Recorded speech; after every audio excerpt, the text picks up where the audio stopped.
ಒಂದು ಮರದ ಕೊಂಬೆಯ ಮೇಲೆ ಹಕ್ಕಿ ಮತ್ತು ಗುಬ್ಬಚ್ಚಿ ಪರಸ್ಪರ ಗಾಢವಾಗಿ ಪ್ರೀತಿಸುತ್ತಿದ್ದವು.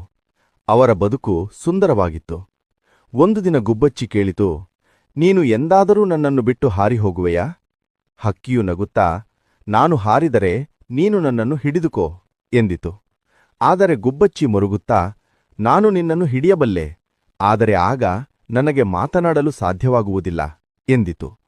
ಆಕೆಯ ಮಾತುಗಳಿಂದ ಪ್ರೇರಿತನಾದ ಗುಬ್ಬಚ್ಚಿ ತಾನು ಎಂದಿಗೂ ಆಕೆಯನ್ನು ಬಿಟ್ಟು ಹೋಗಬಾರದು ಎಂದು ತನ್ನ ರೆಕ್ಕೆಗಳನ್ನೇ ಮುರಿದುಕೊಂಡಿತು.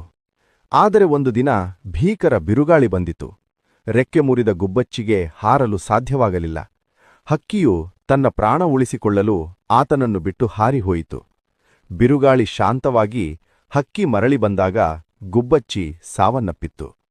ಸಾಯುವ ಮುನ್ನ ಗುಬ್ಬಚ್ಚಿ ಬರೆದಿತ್ತು, ಒಮ್ಮೆಯಾದರೂ ನೀನು ನಾನು ನಿನ್ನನ್ನು ಬಿಟ್ಟು ಹೋಗುವುದಿಲ್ಲ ಎಂದು ಹೇಳಿದ್ದರೆ ನಾನು ಬದುಕಿರುತ್ತಿದ್ದೆ.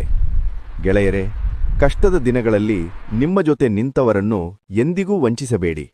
ಇದೇ ಇಂದಿನ ಜೀವನದ ಪಾಠ.